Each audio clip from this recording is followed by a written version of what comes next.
buenas tardes. Estamos en una reunión de CreaXR, en uno de nuestros martes Crea.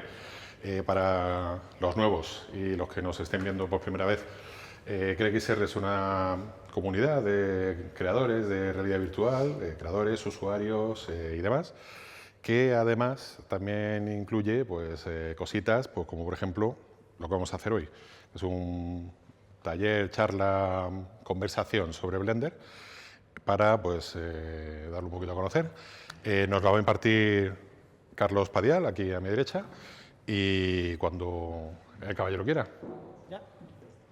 Muy bien, bueno, pues hola a todos. Muchas gracias por la propuesta, invitación de hacer esta charla, taller. Me decía él, ¿hay que traer el ordenador? Y yo le he dicho, no.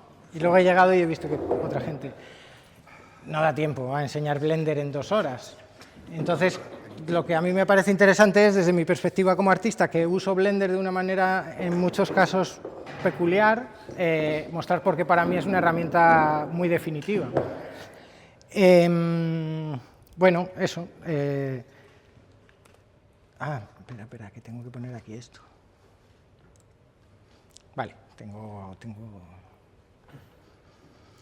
Entonces lo he querido llamar mi navaja suiza como artista para expresar esa idea de que Blender para mí es una herramienta que me permite tocar muchos campos, sin ser todos los que Blender abarca. Para mí son campos muy diversos y muy distintos, y me permite sobre todo mezclar. Me considero un artista multidisciplinar, mezclo cosas y Blender permite mezclarlos y por eso se llama Blender, ¿no? Entonces, soy Carlos Padial, soy artista visual, tengo una página web, estudio, como queráis llamarlo, que se llama asturnazari.com. También soy desarrollador creativo. Yo empecé mi trayectoria como fotógrafo, estudié el módulo superior de fotografía artística en la Escuela de Artes de Oviedo, que él también estudió allí. Luego vine a Madrid, estuve estudiando dirección de fotografía. He estado muchos años trabajando como operador de cámara. Vengo también de un historial muy grande de retoque fotográfico, tanto en Photoshop como en técnicas tradicionales y tal. Y luego me fui metiendo al audiovisual, me metí a hacer dirección de fotografía, operador de cámara y todo esto, y nunca dejé de lado el Photoshop y todas estas cosas. Y hubo un momento en el que descubrí el software libre, empecé a trabajar con GIMP, empecé a descubrir que existía el Blender, me fui diversificando y empezando a trabajar con Motion Graphics y a hacer etalonaje con los primeros softwares que había cuando apareció el Color y el Motion, este tipo de software, que fueron los primeros que acercaban el etalonaje como a tal, y empecé a descubrir Blender. Empecé a necesitar 3D para algunos trabajos de Motion Graphics y empecé a trabajar con Blender en 2009, que tengo que mirarlo. Esto va a ser una constante para que veáis cómo trabajo yo con Blender. Yo tengo que mirar las cosas como se hacen, no me las sé todas de memoria, ¿vale? No soy, o sea, sé manejar Blender, sé manejar muchas cosas de Blender y conozco muchos trucos de cómo no volverse loco, pero todo el rato voy a mirar. Entonces tengo que mirar aquí, tengo mi Vimeo, que tiene un montón de cosas, y me voy aquí atrás y empiezo a buscar y digo, mira, los cubos los donuts de colores. De cuando todavía no estaba de moda hacer donuts con Blender, y esto es del 2009, es como de las primeras cositas que rendericé con Blender, no tiene sonido ni nada, tiene una calidad. Entonces, esto es Blender 2.49, antes del primer gran refactor de Blender, de cuando la interfaz era como de controladores aéreos, ¿vale? Y eso es de 2009. Claro, sí que ahora voy a enseñaros lo que hice un año después. Yo lo que hice fue, estaba haciendo unos motion graphics con After Effects y necesitaba 3D. Entonces, me imprimí la wiki de Blender y me la empollé como manual. Es lo que había hecho con el Color también para dar clases de talonaje. Me imprimí el manual del Color en cuanto salió y hicimos un taller de talonaje con Color ahí en Lavapiés, en un colectivo que se llama Aventuras Visuales. Luego me fui a Barcelona y, entre otros experimentos que hice, pues hice esto, del que estoy como muy contento. ¿Vale? Esto es...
Bueno, esto es un proyecto que mezcla un montón de donde vengo de hacer fotografía artística con técnicas que estaban empezando en aquella época, porque esto es de 2009 también, el PFS Tools para hacer HDRs y construirlos, mezclarlos, fusionarlos con Hugging, alinearlos, tú conoces también esas técnicas, ¿verdad?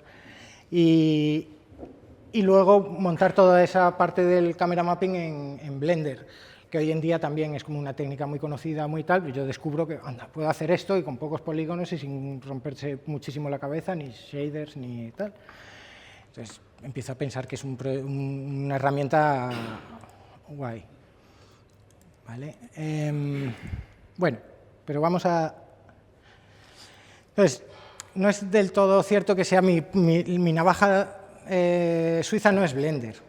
Blender es la navaja propiamente, pero yo uso GIMP desde hace también, en esa misma época me pasé al software libre, descubrí toda la parte ética de la que no voy a hablar, pero hay un montón de condicionantes éticos mucho más importantes para mí por los que utilizo software libre como artista, que básicamente tienen que ver con la, ¿cómo se dice?, la soberanía tecnológica, que yo pueda ser, mis herramientas son mías, pero tengo el GIMP siempre al lado, tengo Inkscape que lo utilizo de manera muy intensiva, con muchísimos proyectos, muchísimas cosas, FFmpeg, porque está ahí aunque no te des cuenta, Meshlab y esto es Meshroom, porque durante una temporada estuve sobre el 2010-12 o así, que empezaron las nubes de puntos y tal.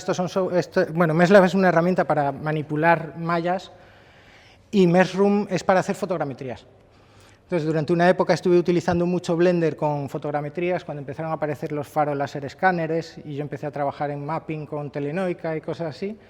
Hice muchísimo trabajo de coger una nube de puntos y convertirlo, en un low poly con el que la gente del mapping ya pueda trabajar, sacar texturas y hacer tal. De esa época tengo algunos proyectos realmente, bueno, ahora os enseñaré alguno, pero uso Penpot, que lo utilizo mucho a la hora de compaginar cosas de diseño con otra gente, porque tiene como toda la parte de compartimentado online y tal. Entonces, para mí yo trabajo con Inkscape, pero a la hora de luego mezclar esos diseños o tal, no uso tampoco Penpot, digamos, de la manera habitual que se usa Penpot para hacer componentes de tal, pero... Y últimamente Godot, además, que ahora veréis, porque yo empecé a trabajar haciendo cosas de interactivos con el Blender cuando el Blender tenía el Game Engine de Blender y podíamos hacer como interactivos usando OSC, mezclando con MIDI y tal. Y últimamente otra de las herramientas que me está ayudando muchísimo es Nextcloud, que es como un Dropbox de software libre particular que tengo en mi propio servidor, con el que comparto los ficheros de proyectos con quien quiero, y tiene también como un LibreOffice, colabora online, con el que puedo tener mi Google Drive, es esto. Bueno, ¿por qué uso Blender? Aparte de esta parte de que lo uso porque es de software libre y porque es la herramienta más potente de software libre para las cosas que yo hago, porque, como vais a ver, me ha ido sirviendo para mezclar un montón de herramientas o de técnicas que a mí me gusta usar o que he podido usar. ¿Qué es Blender? Bueno, ¿alguien aquí no sabe lo que es Blender? ¿Alguien aquí usa Blender? Todos un poquito, algo, ¿no? Bueno, sabemos lo que es Blender. Blender es esto, sabemos lo que hace y tal, no me voy a extender en eso. Sí que es la parte interesante que espero que todo el mundo, si no lo sabe, es interesante saberlo. Blender es uno de los ejemplos de herramienta que fue privativa.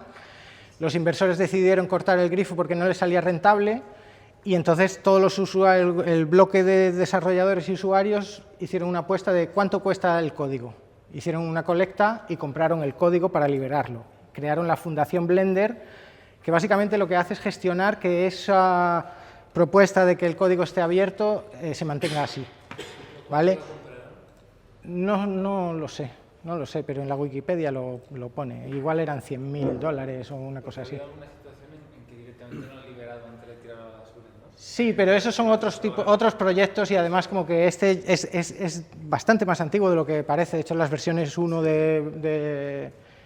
de hecho, era un software pionero en 3D, en hacer este tipo de cosas en 3D y una de las cosas que pasó, no sé si fue Sony, que se metió a crear Lightwave o uno de estos, y metió muchísima pasta, y entonces dijeron, no vamos a ningún sitio, porque tal. Entonces algo así es lo que pasó. Vale, a día de hoy Blender es la punta de lanza de las herramientas de software libre y de una de las herramientas más importantes de software libre en el ámbito creativo, no en el ámbito tecnológico, que es donde sí existía un arraigo del software libre, que los lenguajes de programación son de código abierto, prácticamente todos, PHP, MySQL, todas estas cosas. Todo Internet se construye sobre eso, pero en el ámbito creativo todas las herramientas eran pues Photoshop, tal cual. Yo llevaba 12 años usando Photoshop cuando me pasé a GIMP. Entonces yo no lo sufrí, pero entiendo que tal, pero no. Y a día de hoy realmente cualquiera de esas herramientas, tanto las de software libre como las que no, todas tienen tantas posibilidades que realmente no te da tiempo a acabártelas, muchas de esas herramientas. O sea que, bueno. No me quiero ir. Y aquí yo tenía aquí un timer, perdón. Sí, lo he puesto, vale. Luego existe Blender Studio, ¿vale? Que la Fundación Blender fue desarrollando películas y cortometrajes para publicitar Blender y tal, y hoy en día se han como separado. La Fundación se dedica al código y al desarrollo, y la Fundación Blender se dedica a la difusión y a la divulgación de Blender. Entonces, ¿por qué esta página es muy interesante? Por algo que ahora veremos. ¿Para qué se suele usar Blender? Bueno, tampoco me voy a extender mucho en esto, pero lo pone aquí. Todo lo que necesites, render, modelado, escultura, visual effects, animation rigging, story art, el grease pencil, el editor de vídeo, que yo he trabajado mucho tiempo con él y de eso, y esto es como el resumen, ¿no? Tiene tracking, tiene un montón de cosas, tiene sculpting. Y una cosa muy interesante que tiene Blender es que va definiendo de una manera distinta a como ha funcionado antes con la industria va definiendo sus estándares, pero Blender ha ido definiendo también sus estándares. Y a día de hoy los estándares de Blender son unos estándares muy sólidos, o las cosas que Blender acepta, como que ya llega un momento en el que ellos crean, es una especie de certificación o de tal, ¿no? Que sabes que tiene que ver con toda esa parte ética de que la herramienta es... Vale, avanzo. ¿Para qué lo suelo usar yo? Voy a hacer un vistazo muy rápido de mi... A ver. Bueno, esta es mi página.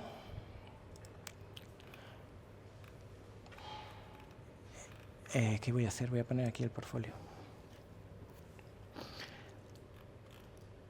Bueno, así como muy rápido. Esta parte es de cuando yo hacía cine y fotografía, hago el camerayo yo, motion graphics.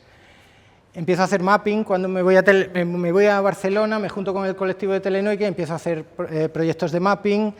Este de la Casa Mágica es para la fiesta de la Merced de Barcelona, trabajando yo como un integrante más de un estudio de 10 personas, que unos trabajaban en Maya, otros trabajaban, de hecho cuando yo entré ahí nadie trabajaba en Blender todavía.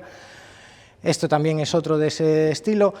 Y esto es un proyecto, por ejemplo, que lo tengo aquí para que el Vimeo no haga de las suyas, en el que esta es una pieza experimental mía, digamos, ¿vale? Entonces, de mis experimentos fotográficos, esto que se llama tormenta exponencial es... Oye, ¿qué pasa? El Dragon Player este.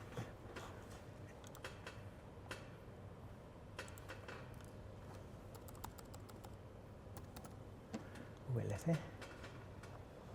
Oh, no me digas. A ver, códecs raros. Vamos a ver si nos lo enseña bien Vimeo. No tiene sonido. Y no se ve nada bien en esta tele porque es que es muy... De todas maneras, esto es una cámara de, no sé, 5 megapíxeles o algo así, grabando un vídeo, una Lumix.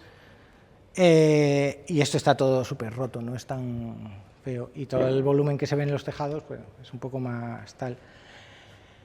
Esto es una especie de doble exposición, múltiple exposición, se llama tormenta exponencial porque es un vídeo de 10 minutos de una tormenta, y esto es, la operación que digo es donde yo descubro el editor de vídeo de Blender y las cosas que me permite hacer, y ciertas cosas que me permite hacer utilizando Python para crear procesos iterativos. Entonces yo puedo, se llama, a ver, ¿lo hace otra vez? Sí. Corto la pieza a la mitad, la solapo y la multiplico. No la multiplico, la sumo. El color la vuelvo a cortar, la vuelvo a sumar, la vuelvo a cortar, la vuelvo a sumar 8 o 10 veces y al final son como 200 o 1000 y pico capas de la misma imagen, creando todos los volúmenes que hacen las nubes en el cielo. No se aprecia guay, pero la parte interesante es esa, es como que con un editor de vídeo tradicional hubiera tardado un montón y con un script pequeñito puedo hacer esa operación en Blender muy fácil. Luego Blender tarda más en renderizarlo. Bueno, pues ¿qué se le va a hacer? Pero puedo hacerlo. ¿Qué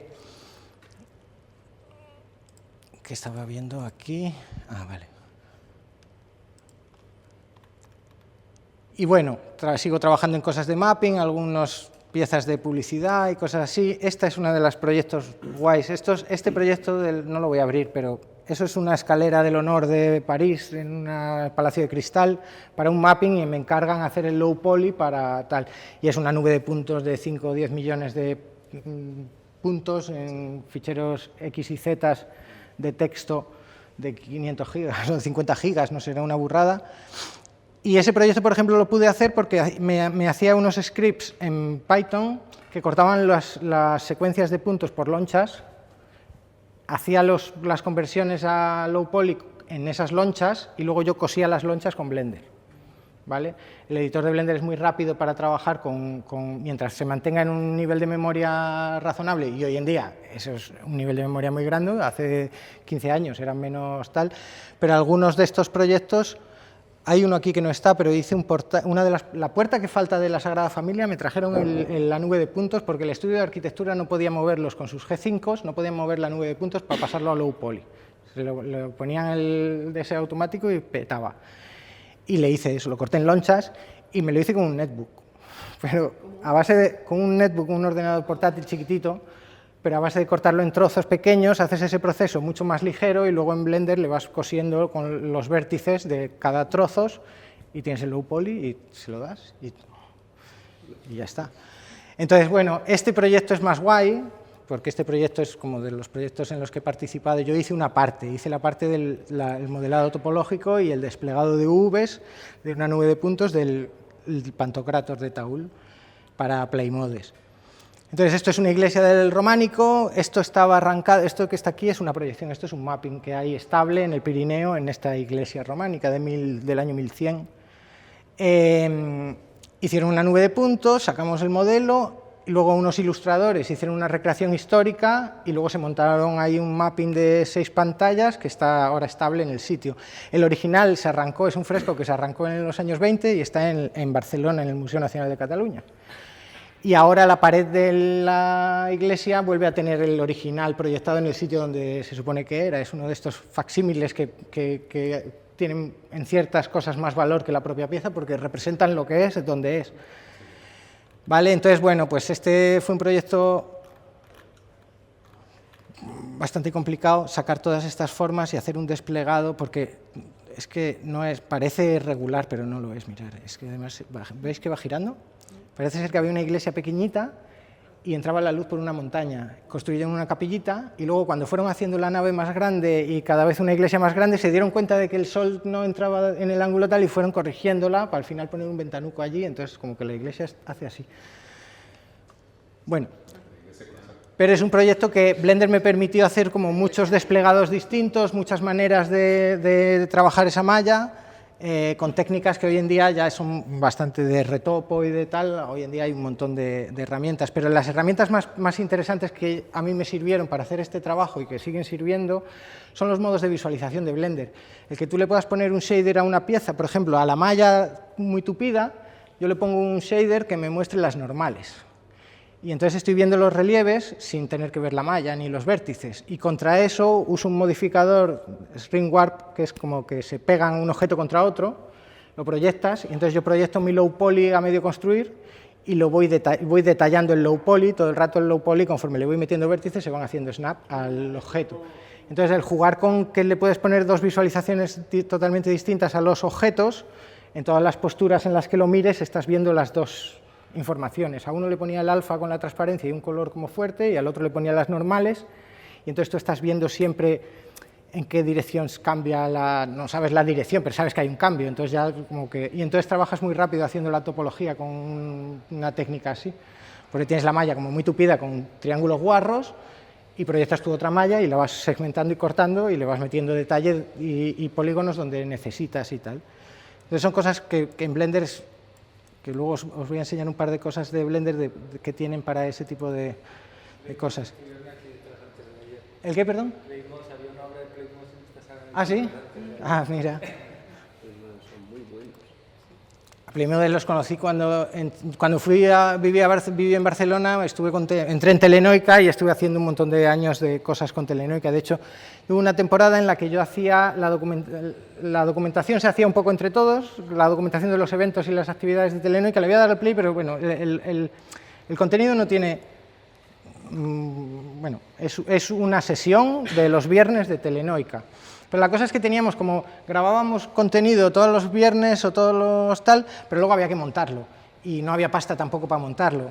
Entonces me hice un script en Python para Blender que me hacía montaje aleatorio. Yo le metía los cortes, le ponía una pista de sonido, le meto los markers a los tempos del sonido, y luego le meto las fuentes en una carpeta. Y él va cogiendo trozos y los va metiendo y va haciendo todos los cortes en los cambios de tempos. Entonces lo usaba como una herramienta no definitiva, sino que tiraba varias tiras de random, las visualizaba, me quedaba con este trozo, tiro otra tira, mira, este trozo ha quedado guay, podía meter en una carpeta 6 clips de una cosa concreta y sacar un render de una parte, cosas así. Y bueno, fue una cosa muy experimental, porque de hecho luego cambiaron cosas de la API de Blender relativas al sequencer. Ese script hoy en día, bueno, no funciona, porque esas cosas hay que mantenerlas y tal, pero es una de esas posibilidades que tiene Blender que no tienen otros programas, y es porque, ahora os enseñaré, es porque tiene la API de Python, que te permite acceder a cualquier parte del programa y construirla desde código, modificar desde el código y tal. ¿Vale? Y esto sin ser yo en esta época todavía, bueno, cacharreaba con Python, sé un poco de programación desde pequeño, pero no he programado. Luego, desde el 2014 o así, hice unos cursos de programación y ya me aprendí más profesionalizado y tal, pero esto es como muy de cacharreo. Bueno, y estos son experimentos, cosas. He trabajado haciendo modelado de micrófonos, modelado realista de low poly de micrófonos para realidad aumentada. Entonces tenían que tener las dimensiones precisas, unos relieves concretos. Me hice como 100 micrófonos más típicos de estudio de sonido, de grabación de sonido, para un proyecto que se llamaba Arapolar Mic. Y este tenía un proceso muy peculiar, porque siendo modelado low poly, tenía mucho de esto y de eso, que es como de una captura como muy topográfica, que tiene que respetar las mediciones concretas, porque la cámara tiene que detectar esos objetos, traquearlos en base al modelo que tú le das, y me pasé un año haciendo micrófonos. Tampoco es... Pero bueno, para que veáis que yo voy haciendo una serie de proyectos, que una cosa que yo veo que tienen en común es que casi siempre acaban proyectados contra algo real, o que es esa de realidad aumentada. Esto, lo de los mapping, es como de lo más evidente. Y bueno, tengo unos proyectitos aquí de escaneos con cámaras de profundidad, con la Kinect y así, que bueno, son modelos. Pues estos son renders, mira, Eurídice. Desde 2014 es esto, pues hace 10 años. Desde cuando empezó a haber los primeros cámaras de profundidad para trabajar cercanas y así. Parece como hecho con Unity. Sí, es el shader. Edu. Bueno, y este con el corte aquí queda guapo, ¿eh?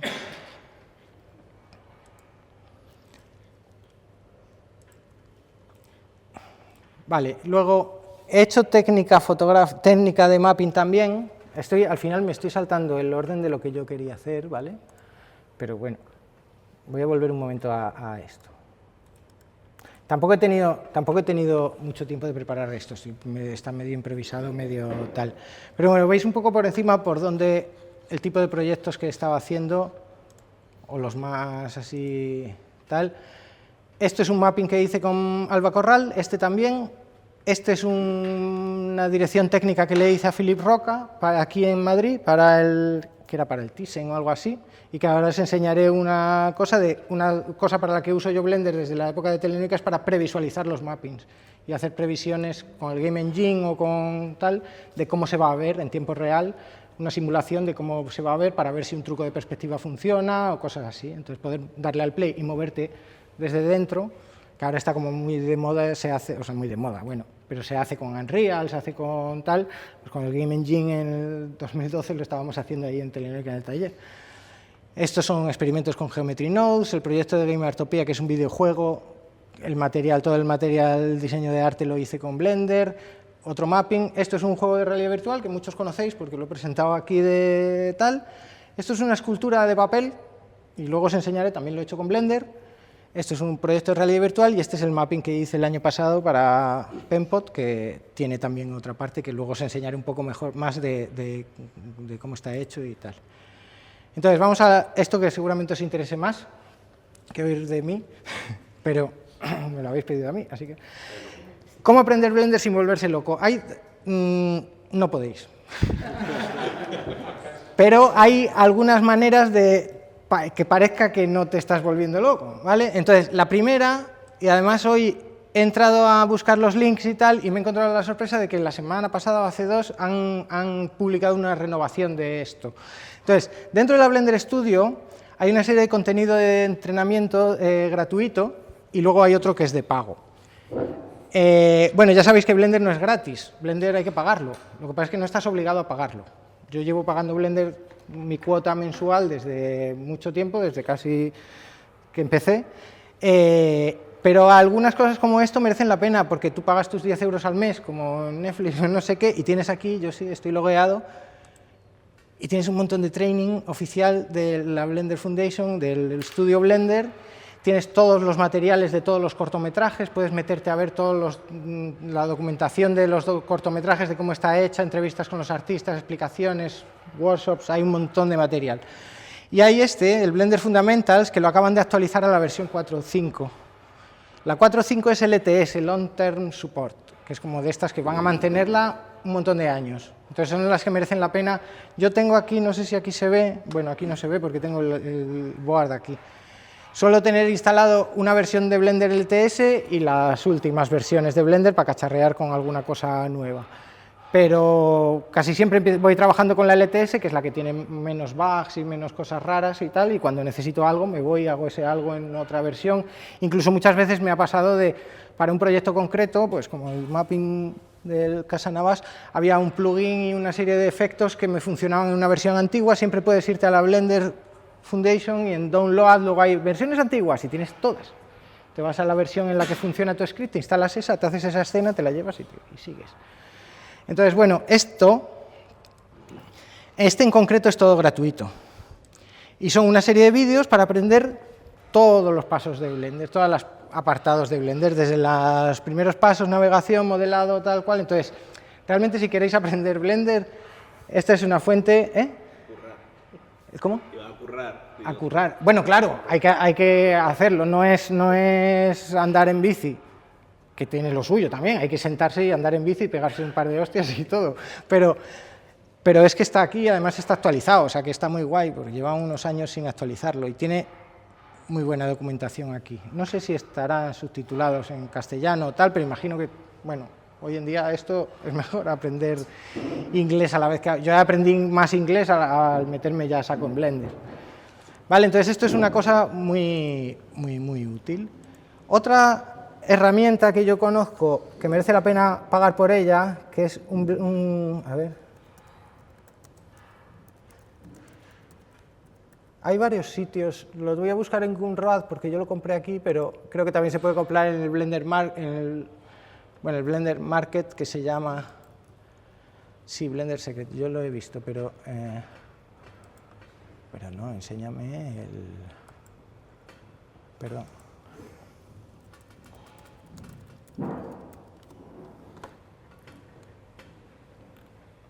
esto. Vale, esto, claro, a ver, yo compré este libro electrónico cuando empezó. Y es de estos de lo pagas una vez y te lo van actualizando y actualizando y actualizando. Y es una maravilla. Porque aquí lo que tienes son tutoriales one shot de cómo se hace esto, cómo se proyecta una textura, cómo se hace un corte esférico, cómo se hace un no sé qué, cómo hago un grid de no sé cuánto, cómo se usan las texturas, no sé, todo. Y son como cortitos y están en texto. O sea que ni pierdes el tiempo viendo vídeos, ni buscando dónde estaban, ni tal. Entonces es muy, muy guay. No sé cuánto cuesta ahora el ebook, pero en cualquier caso es como quien se compra un libro de 50 euros para aprender una cosa tal. O sea, merece muchísimo la pena esto. Y siempre tienes, ¿ves? Están así. Entonces, a día de hoy, yo ahora cuando me entro para actualizármelo y tal, es como me bajo 8 PDFs. Al principio era un PDF de 300 páginas, ahora son como por temáticas y tal. Pero aquí hay un mogollón de trucos de cómo se hacen paso a paso ciertas técnicas, ¿vale? Entonces, esto merece mucho la pena, porque no es el típico tutorial que te tienes que tragar todo para ver cómo aplica no sé qué, sino que aquí buscas en el índice y es, de verdad que es una maravilla. $40, pues tampoco yo cuando lo compré igual fueron 20, pero esto merece mucho la pena. Y estoy pensando si había otra cosa, pero creo que no. Eso sobre cómo aprender Blender sin volverse locos. Y ahora, porque esto de los datablogs lo voy a contar ahora después, y ahora os voy a enseñar yo dentro de Blender más cosas de Blender de no volverse locos. No ya de no volverse locos, a lo mejor tampoco va a dar tiempo a profundizar en cómo se usan esas herramientas, pero a señalaros una serie de herramientas que son súper útiles para trabajar con Blender. Entonces, porque realmente no da tiempo a hacer un taller como... Vale, cuando abres Blender tenéis esto, no, perdón. Ahí tenéis esto. Hay una cosa muy chula aquí en preferencias, tenéis como un montón de opciones que merece la pena cuando empiezas a aprender un programa, ponerte en serio a aprender un programa, abrir las preferencias, ir leyendo cada apartado e intentar entender. Está muy bien el Blender porque siempre tienes los tooltips que te dicen un poco lo que es cada cosa. Entonces aquí, bueno, simplemente me quería venir aquí a los interfaz, scale, resolution, y poner esto un poco más grande para que veáis mejor, ¿vale? 1,6. Mejor, ¿no? Así se ve un poco más tal. Y en las extensiones o add-ons, que luego comentaré un poco más lo que son, pero voy a ver si aquí hay los screen.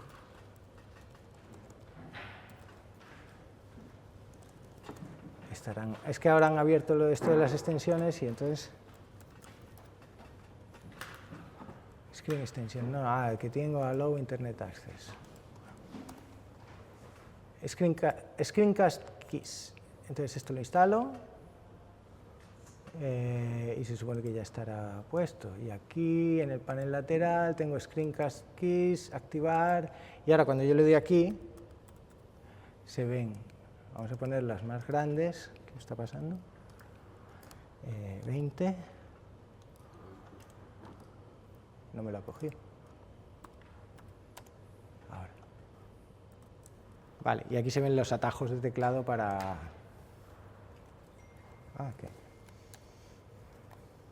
sí, bueno, un poco mejor. Y el mouse size, así. Vale. El sistema de navegación con Blender es muy completo y muy útil y merece la pena buscarse uno de esos vídeos de la Fundación Blender para aprender el botón izquierdo, el botón del centro, orbitas con esto, haces zoom, tienes una serie de atajos de teclado. Yo uso Blender con el ratón en una mano y la otra mano aquí en el teclado y me molesté en aprender los atajos y merece mucho la pena. Si vas a modelar o hacer algo así, el flujo de trabajo con Blender está muy basado en todos los atajos de teclado. Cuando tú abres Blender tienes esto, le das a la A y selecciona todo, le das a la X y borra, y entonces te queda uno de los elementos fundamentales de Blender, que es el cursor. Entonces la filosofía de trabajo con el cursor es muy interesante, viene de los AutoCAD y de estos programas de ingeniería, entonces siempre es el punto de referencia en el espacio contra el que tú estás trabajando. Y lo utilizas para todo. Cuando creas un objeto con el Shift-A, así y tal, pues aparece donde esté el cursor. Cuando escalas, pues depende de cómo escales, que es lo que iba a enseñar ahora, pero uno de los escalados es a través del cursor, todos los alineados los puedes hacer a través del cursor, lo puedes colocar tú acaso hecho donde tú quieras para hacer referencias y se usa intensivamente en un montón de técnicas y tal. Entonces, hay una cosa muy básica de Blender, que es que los atajos de teclado son contextuales, depende de dónde esté el ratón, el atajo de teclado hace una cosa. Si yo estoy aquí y le doy a la G, que es de grab, puedo mover un objeto. Si yo estoy en el timeline y pongo un marker, que lo pongo con la tecla M, si vengo aquí y le doy a la G, muevo el marker, ¿vale? Si me vengo aquí, voy a poner otro marker y aquí voy a poner otro marker. Y aquí, con el Shift D, que esto es un atajo muy común, puedo duplicar el objeto. Si le doy a la Y, el objeto se desplaza. Habéis visto que cuando yo le doy a la tecla, se activa el operador. Todas las operaciones en Blender se llaman operadores. Es el operador de movimiento o el operador de escalado y tal. Se activa el operador. El objeto está en movimiento, pero yo tengo una interfaz interactiva aquí que está apareciendo aquí, ¿vale? Estoy moviendo el objeto 4,7 metros en el eje Y. Si le doy a la Z, se mueve solo en la Z. Si le doy al control, se hace snap. ¿Y le puedes cambiar el esquema de GES? No. Esto es Z arriba. O sea, Esto es Z arriba. y es la revisión de Blender. Sí. Sí. Pues ya sabes que eso, cada programa, no hay un único... Sí, pero eso es así. Se acostumbra uno, se vive bien. No, luego lo que sí también pasa, tener en cuenta que luego las conversiones a programas y sobre todo con formatos modernos como el GLTF y tal, hacen esas conversiones automáticamente y te lo corrigen y normalmente es un quebradero, en teoría es un quebradero de cabezas. Si por ejemplo estás haciendo rigging, porque al cambiar de uno a otro tú has hecho un montón de drivers y cosas que dependen de los ejes, pero es que si estás trabajando en rigging sabes hacer esas operaciones, o sea que tampoco es como súper traumático. Lo que sí está guay es que yo le digo Z y ahora le digo 2 y se mueve 2 metros. Si le digo 2, 3, se me ha ido a 23 metros. Y todavía puedo borrar y volver a decirle, no, 1,67 y me lo hace a 1,67. Y cuando yo le doy al Enter o al clic, entonces se aplica ese operador. ¿Vale? Eso es así en un mogollón de operaciones y sobre todo en todas las operaciones de modelado y de trabajo. Yo puedo con la R rotar 45X y me ha rotado 45 ejes en el eje X. No era el X, era el Y.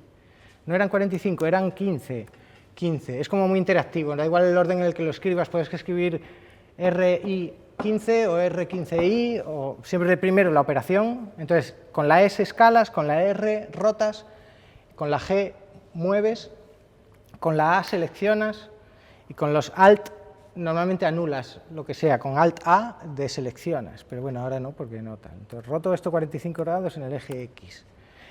Y este objeto, Shift R, repite la última operación, clac, y lo roto 45 grados. Entonces también es como que muevo esto 1 metro en el eje Y. Y ahora tengo varios objetos, imaginaros, y yo mientras no haga otra operación hago Shift R y cada vez que yo hago Shift R es mover 1 metro en el eje Y para todos los objetos que vengan a continuación. Cuando luego tú operas en la API de Blender, bueno, si te buscas en los menús tendrás un objeto, transformar, mover, rotar, escalar, ¿ves? Eje RS, y si le doy al botón derecho puedo cambiar el shortcut o tal, que no lo recomiendo, mejor, salvo que tengáis algún conflicto con algo, pero voy a activar aquí una cosa que he visto que no está activada, que debe estar en Python Tooltips y Developer Extras. Entonces aquí tengo una pestaña nueva que sale experimental, que no voy a activar nada, pero la del Python sí. Entonces lo que quería enseñaros es cuando yo hago rotar,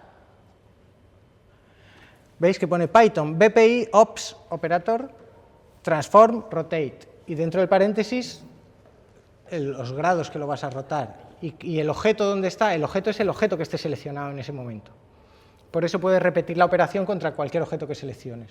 Entonces, cuando tú programas con Python, una de las maneras es crear como macros que lanzan estos operadores. Entonces tú puedes crear como procesos repetitivos de varias operaciones seguidas y luego aplicárselas a X objetos.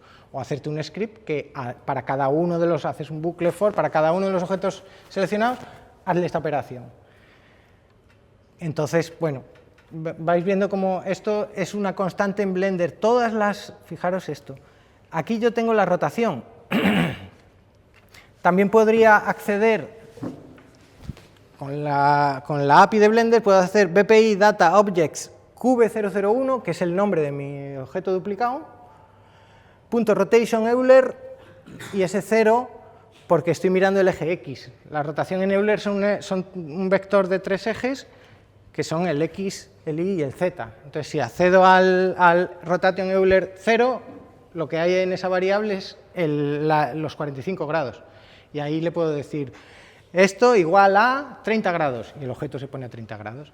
Entonces, cualquier cosa que puedes hacer en Blender, cualquiera, busco aquí, yo que sé, el normal offset de las sombras, y aquí tienes el acceso. O sea, no hay ninguna cosa, ninguna propiedad de ningún objeto que no pueda ser accedida desde la API. Y el propio interfaz de Blender es una conexión entre los objetos, sus propiedades y la API. Siempre está mostrándote toda esa información de la API. ¿Vale? Por eso luego tú puedes pedir la información online que haya de ese objeto, siempre va a aparecer ahí, te manda a la wiki de Blender, en caso de que exista una página, pero casi siempre hay, sobre todo de las cosas que llevan ya tiempo y tal. Y el Online Python Reference, que te abre un navegador, no sé si me lo ha activado, a ver, esto por ejemplo. Me lo estará abriendo en un navegador, aquí está. ¿Vale? Y me han dado aquí Shadow Terminator, y esto te explica lo que es, el tipo de objeto para los programadores o lo que sea. Pero la cosa es que está ahí siempre. Habéis visto que yo he activado esos tooltips de Python, ¿vale? Al principio estaban ahí, los han quitado para que sea un poco menos de morralla para el que no lo está usando, pero esa potencia está ahí, y eso es una de las cosas que explica por qué es tan interesante para mucha gente Blender, y por qué es también una vía de entrada a la programación, ¿vale? Porque tú al fin y al cabo estás haciendo pequeñas operaciones, no tienes que hacer un código muy grande ni nada, son pequeñas macros y tal, pero te permiten hacer pues estas cosas. Al final, esto que os he dicho de los operadores random de vídeo es entender cómo se accede a los strips que hay, a los clips de vídeo del sequencer, cómo se cambia dónde empieza el frame, cómo se desplaza, cómo no sé qué, y luego crearte un pequeño programita que vaya cogiendo del saco, coge un punto aleatorio y lo coloque aquí, y luego otro aquí, y luego otro aquí. Al final es como que tú en el script ese recreas, digamos, lo que haces en Blender, pero en el programa. Oye, sobre las rotaciones, entonces funciona por default en Euler, en Euleriano. O sea, no hay un default, hay un mode aquí y lo puedes elegir. Aquí hay cuaterniones, todas las combinaciones de Euler y axis angle, que puedes definir tú un ángulo particular. O sea que en realidad puedes cambiarlo y normalmente tienen X y Z. ¿Eh? Pero además, mira, creo que incluso lo pongo en cuaterniones y lo tengo en XY. Y cada objeto lo puedes expresar en el DSL, te lo convierte ahí interno y tal. Y luego tiene una serie de utilidades de la API para tú hacer esas conversiones. Si necesitas hacer esas conversiones en un script, las tienes también accesibles como... Porque para animaciones hacerlo en Euler es mala idea. Claro, pero para hacer trabajo manual, digamos, es mejor. Blender a nivel interno trabaja solo en cuaterniones. Y tú haces las operaciones en la interfaz que sea. Entonces, cuando tú cambias aquí de Euler de cuaterniones a Euler, cuando tú metes aquí este dato... Solito se traduce en su... Exacto. Pero en la API, cuando tienes ese cube rotation Euler tal, aunque el objeto esté en ese modo, desde el código tú puedes acceder a otro de los estados Euler y cambiarlo o al cuaternión o lo que sea, exacto. Sí, en ese sentido, claro, los objetos por dentro, la información está en cuaterniones. Vale, que nos vamos. Eso es cómo se hacen transformaciones. Luego, vale, a nivel de primitivas que puedes cargar, pues un montón. Y luego además hay los add-ons, todas las primitivas que te falten existen en los add-ons, diamantes, espirales, objetos de todo tipo, geométricos, sólidos platónicos, todo. Hay pequeños plugins que vienen ya por default con Blender y simplemente los tienes que activar para que no te metan de morralla si no estás trabajando con sólidos platónicos o con lo que sea. o con tornillerías, o con puertas y ventanas de arquitectura, cosas así. Hay como un montón de paquetitos de objetos primitivos de todo tipo. ¿Los objetos se almacenan en vértices o hay más forma de...? Los objetos no se almacenan en vértices, las mallas se almacenan en vértices. Entonces, los objetos, voy a comentar una cosa de los snaps y tal, y ahora pasamos a los objetos. Este tema de los snaps, vale, hay dos cosas que iba a enseñaros. Una es, la tecla punto te muestra esto, que es escoger desde qué punto se hacen las transformaciones. Si yo tengo dos objetos y le digo median point y selecciono los dos con la A y le doy a escalar, veis que escalan sobre el punto medio. Si le hago R, rotan en un eje. Si le hago doble R, rotan libre como si fuera un trackball. Si yo ahora le digo 3D cursor, ahora escalan hacia el cursor 3D. Si yo ahora le digo objeto activo, escalan sobre este, que es el activo. Este está seleccionado, pero no es el activo. Entonces, si yo ahora hago escale, escalan. ¿Vale? O rotan sobre este. Y luego hay otra... Entonces, esto es muy potente cuando necesitas hacer una operación alineando cosas, colocándolas aquí o allá o tal cual. Y la otra que es súper fundamental para muchos trabajos de modelado y de tal, que también entiendo que estas herramientas parecen muy genéricas, pero luego al día a día las estás usando constantemente cuando estás modelando o haciendo muchas de las cosas. Hay un modo objeto, hay más modos de pintura de vértices, de escultura y tal, pero básicamente hay el object mode, donde veo las transformaciones y el punto de origen de coordenadas de cada objeto, el origen local, y con el tabulador cambio al edit mode, y en el edit mode tengo las mallas y los vértices. Lo que accedo es a la data, que se llama dentro de Blender, la data de un objeto es los vértices. En el caso de las curvas, pues los Bezier o lo que sea, y en otros objetos especiales que tienen, pues la data son cosas especiales, como por ejemplo pues los árboles de nodos de los objetos de Geometry Nodes y cosas así. ¿Vale? Pero lo que iba a enseñaros es que yo puedo seleccionar un vértice y hay un Shift S, que es también un atajo mágico fundamental, que es mover el cursor a. Entonces, mover el cursor al objeto seleccionado, mover la selección al cursor, ¡pam!, pues se me va el vértice ahí. Shift S, mover el cursor al objeto seleccionado, se me va el cursor al punto. Shift S, el cursor al grid, pues busca el punto del grid, hace snap al grid para alinear el cursor. Selección a activo, tal, bueno, hay como de combinaciones, pero sobre todo esta de arriba y esta de abajo, mover un objeto donde está el cursor o mover el cursor a donde está el objeto seleccionado es como una herramienta muy poderosa, ¿vale? Porque así vas tú colocando, alineando con precisión las cosas y tal. Entonces, esto es como muy fundamental, saber que existe, porque luego hay muchas operaciones que te ahorran muchísimo trabajo hacerlo así, ¿vale? Entonces, por ejemplo, y luego está el snap, que es pues una maravilla, porque tú aquí despliegas el snap y lo configuras para lo que quieras hacer, y además acaban de añadirle más cosas y tal. Entonces, si está con el increment, tienes estos incrementos que los puedes configurar desde el panel, y entonces estás pues cada metro, cada 10 centímetros, lo que sea. Puedes cambiar la escala por aquí y trabajar en centímetros o trabajar en milímetros o en metros o tal, que es muy útil para el tipo de muchos proyectos que yo hago que son como para acabar en físico algo.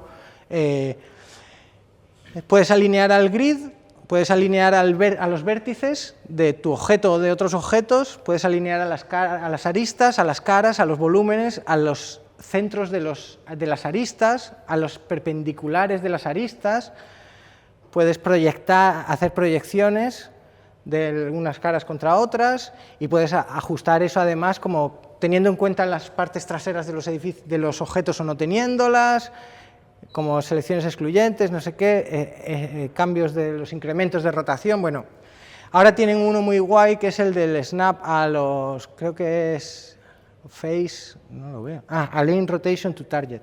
Entonces yo tengo un objeto, voy a poner aquí un cilindro y le voy a decir align rotation to target. Y ahora traigo este objeto aquí. Ay, ¿qué está pasando? Que me está diciendo... Y lo voy a alinear a caras. Entonces lo acerco aquí y veis, se me alinea a la cara que estoy tocando, y cuando toco aquí se alinea a esta otra cara, y cuando toco aquí, pues a la otra, ¿no?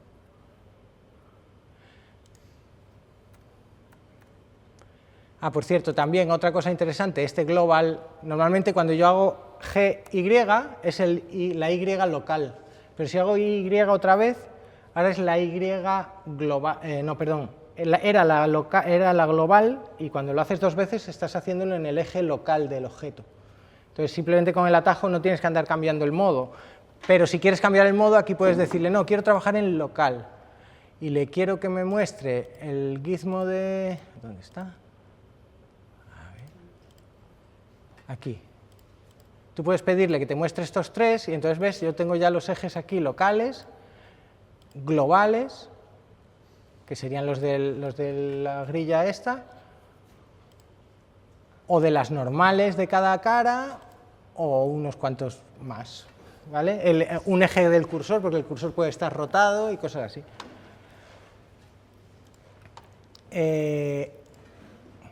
Vale, y ahora me paso a lo de los datos, de los objetos.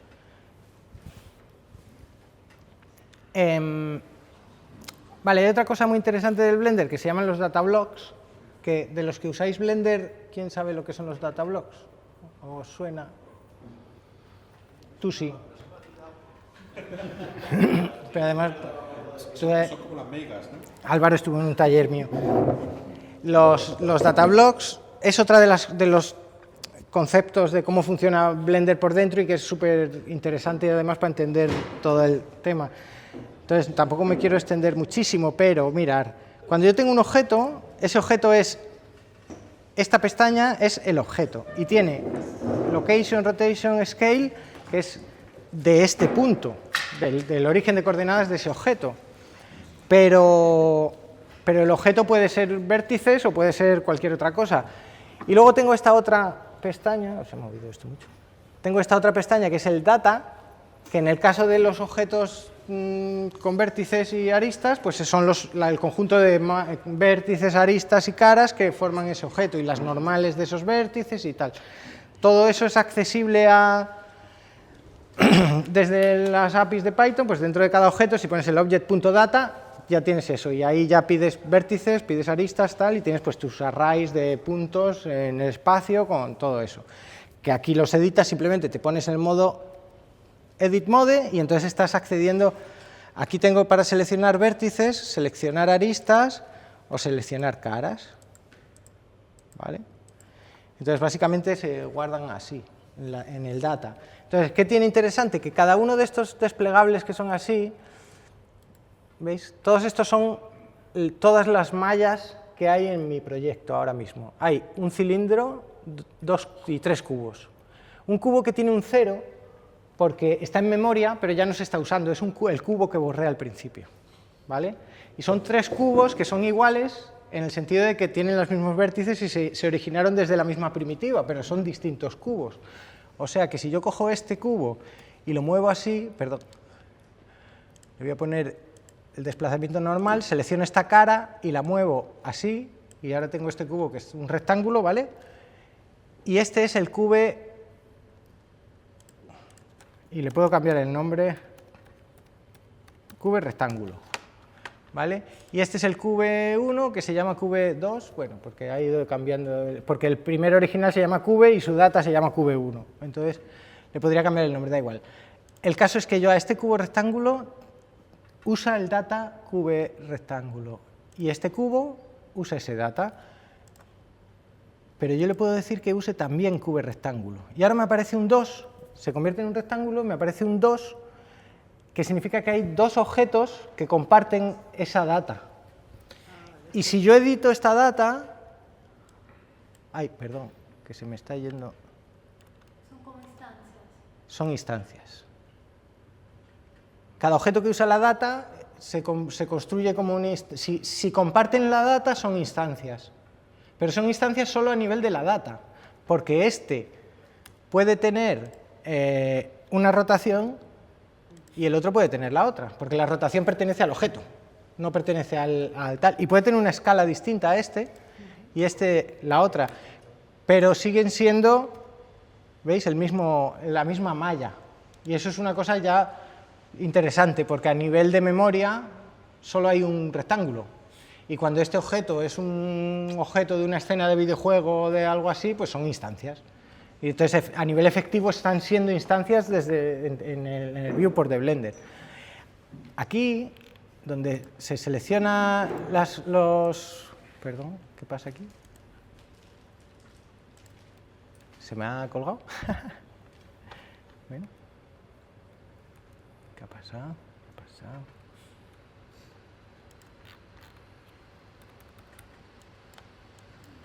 Ah, sí, se ha tostado un poquito. Esto no, ¿no? Vale. Sí. Ahora, vale, sí, no sea, bueno, ha creado el material. Este material rojo, si me voy a esta visión, ahora está compilando los shaders porque no había abierto esta versión en este ordenador, o sea, lo he formateado hace poco y tal. Y veis, en cuanto le pongo un material, el material está asociado a la data, porque es relativo a las mallas. Pero yo aquí le puedo decir que el material esté linkado al objeto. Y entonces ahora me vengo a este objeto y le digo que tengo un material distinto. O sea, que puedo incluso tener distintas mallas, o sea, las mismas mallas con distintos vestidos de material diferentes y tal. Y están asociadas por separado. A su vez, estos materiales, blanco, son data blocks y puedo usar el material rosa y ahora me dice que tengo dos objetos que lo comparten. Si le clico en el objeto, me lo duplica y ya lo hace una instancia separada y entonces puedo modificarlo. Y eso también es como una cosa muy del trabajo con Blender, de estar controlando tus instancias y tal. Y esto otro, de que aparezcan aquí objetos, para que no os volváis locos también, es muy interesante. El objeto malla cubo que borré, ya he borrado dos, porque como he dejado de usar el cube 002, ahora usa el rectángulo. Hay esta malla, se llama Mesh Data Block, ya no está en uso y entonces tiene ese 0. Ese 0 significa que cuando yo le dé a guardar el proyecto, cierre y vuelva a abrir Blender, ya no va a estar. Y eso a veces es un poco frustrante, porque tú puedes crear un montón de materiales en un objeto, ir cambiándolos, guardas, cierras, abres y solo tienes el material del objeto que está usando. O sea, acabaste con el amarillo, tiene el amarillo, pero los otros que creaste se han marcado para borrar porque no hay ningún objeto que está usando ese data block. Entonces, sí, pero por eso digo, claro, bueno, aquí, mientras estás trabajando, está todavía en memoria, entonces lo puedes usar, pero si tú has cerrado el programa y lo vuelves a abrir, ya no hay control Z, se ha perdido. Pero hay una manera que es esta, que es, yo le digo que este cube, que de hecho se lo asigno a este objeto, y ahora le doy a este escudito, y eso, ahora me vuelvo al rectángulo, y ahora ese cubo tiene esa F, que se llama, es como fake user se llama, que es como, este objeto está marcado como que hay un objeto virtual que lo está usando, no me lo borres. Y entonces así tú te creas como una database interna de elementos que tú, no voy a usarlo ahora, pero me lo voy a guardar porque luego lo usaré. De ahí luego hay una cosa más moderna todavía, que solo sirve para objetos y para materiales, que es, yo le puedo decir esto para que el rosa 1 no se me borre, que es un matiz del rosa, así rosa viejo, pero también le puedo decir, bueno, lo puedo duplicar, no sé qué, y también le puedo decir mark as asset. Y entonces se convierte en esto como una librería, y esto es muy interesante porque no voy a entrar en detalles de cómo se hace, pero tendría que, a ver, voy a hacer guardar esto como aquí mismo, un title es un nombre muy bueno. Hay una pestaña de Blender que es el Asset Browser. Y bueno, en este ordenador no lo tengo configurado, pero veis, me aparece mi objeto, mi material rosa 1. Entonces tú te puedes crear como tu propio archivo de assets dentro de un fichero Blender, pero lo que es muy interesante es que lo guardar. Y ahora creo uno nuevo y le digo, en mis preferencias, he quitado eso, que se vuelve, si le quito eso no me deja moverme. File paths. y le voy a decir, aquí es mi Assets Library, y aquí se pone muy interesante la cosa, de tú tienes tu carpeta de trabajo con tus ficheros de Blender organizados de cierta manera, entonces como mi carpeta de trabajo ahora mismo es Home Carlos, porque lo he hecho así a lo guarro y lo he puesto ahí en tal, le voy a decir que este es el path, y que me añada una librería. Ah, no, se lo he cambiado a la User Library, le podría decir otra, y le digo, venga, y en la carpeta Soft, documentos, no, pero aquí no tengo ningún Blender por aquí, en el ejemplo, pero no van a estar no van a estar marcados como asset, entonces no tal, pero bueno, esta nos va a servir. Le digo guardar, bueno, le digo que me guarde las preferencias, cierro, vengo aquí, esto, pues ya veréis vuestro vídeo de cómo se navega en Blender, pero hay un montón de pestañas, se puede reconfigurar la interfaz de muchas maneras, y hay una que es el Asset Browser, y entonces veis, tengo el rosa este, no está en este fichero, está en el otro fichero. Y tú puedes tenerlo ordenado por categorías también, ¿no? Entonces, puedes tener distintos assets ordenados por categorías. Le puedes decir, en esta carpeta hay materiales, en esta carpeta hay modelos de tal, en esta carpeta no sé qué, y tú simplemente los arrastras y los tiras aquí, clac. Y no se ve porque no está el modo eso, pero ves, me pone el material. Se ha traído del otro fichero de Blender, se ha traído el material y lo ha pegado aquí. Y ahora mismo está configurado, por defecto viene configurado para crear una copia de ese material, pero podrías linkarlo, de manera que está linkado dinámicamente como una instancia de aquel material. De manera que luego cierro este proyecto con rosa, me voy al material rosa, le cambio algo en el rosa y cuando vuelvo a abrir este proyecto, el rosa se actualiza. Entonces, por ejemplo, es un flujo de trabajo muy común en la Fundación Blender, o en general trabajando en Blender en un estudio de animación, que tú tengas un muñeco low poly ya está rigueado, los animadores ya están trabajando en la animación y los modeladores siguen puliendo la malla del muñeco, y cada día que abre el animador el tal, se le actualiza, coge las mallas de aquí, coge el esqueleto de aquí, trae los sets de animaciones desde acá, y cada cosa está en ficheros diferentes. Entonces tú puedes seguir trabajando las texturas y tú puedes seguir modelándole la barba, y mientras yo puedo ya estar haciendo la animación de correr del personaje. Entonces se convierte en un proceso, en una herramienta muy potente. Esto es lo añadido de los últimos años y que es muy, muy potente y tal de manejar. Y bueno, eso es lo que os quería contar de los datasets y tal, porque a la hora de entrar a manejar Blender, no entender eso implica como que a veces hay cosas que no te acaban de entender. ¿Por qué se me ha borrado este objeto? ¿Por qué cuando cambio esto se me cambia aquí? ¿Por qué cuando no tienes claro que estás usando instancias o no estás usando instancias? O cuando quieres que dejen de ser instancias, que es básicamente darle al... Si yo duplico este objeto, me voy a materiales, ya hay dos objetos que tienen este material. Si le doy al clic este, plap, ahora este rosa ya no es este rosa, y este lo puedo cambiar a verde. Y entonces este sigue siendo rosa y se vuelve a duplicar y así como tal. Vale, entonces para contar algo en esto en un par de horas y enseñar proyectos o algunas cosas raras que se pueden hacer, tampoco hay mucho, o sea, es lo que me ha parecido más interesante de enseñaros a nivel técnico de cacharreo con Blender, ¿vale?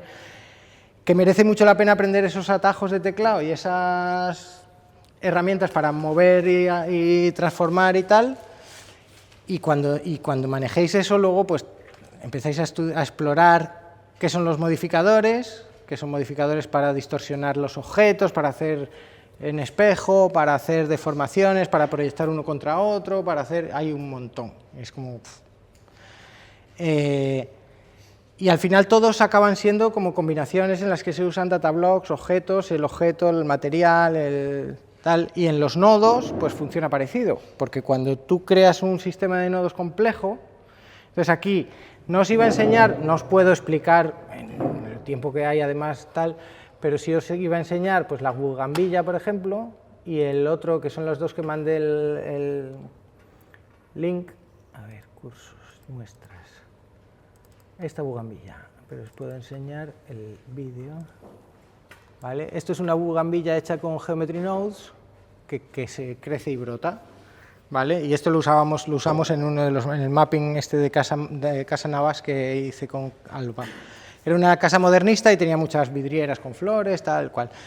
Entonces, los nodos que tiene esto armado, aunque lo ponga aquí, A ver, hacia acá, bugambilla. Tampoco voy a acordarme yo y saber explicarlo bien, pero sí que hay un par de elementos que son interesantes. Aquí tengo como flores animadas, esto, Distributed Bugambilla to Curve. Fijaros, los que tienen la F son los que me interesa que no se pierdan. Y esto, bueno, pero a ver, espera, es que no recuerdo muy bien cómo está este modelo. Vale, esto es esto. Le voy a quitar este grabador aquí, que esto graba keyframes a todo lo que toques. Vale, esto se abre y se abre. Primero crecen las flores, la vara con las hojas y luego salen los brotes con las flores. Vale, si lo pongo así estará todo rosa porque no tiene las texturas aquí ni nada, solo me he traído el proyecto de tal. Entonces, este objeto,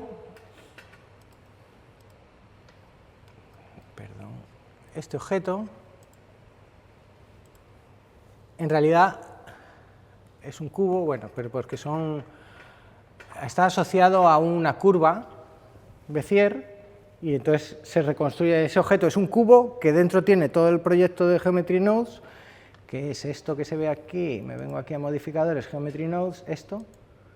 Y en Geometry Nodes con esto seleccionado me vengo aquí y esto es el tallo del tronco. Esto es esto es el mesh. Es que lo tengo aquí cambiado porque estuve tocando cosas. Geometry Nodes, inicio, ¿y no tiene nada aquí? Ah, mira, aquí está.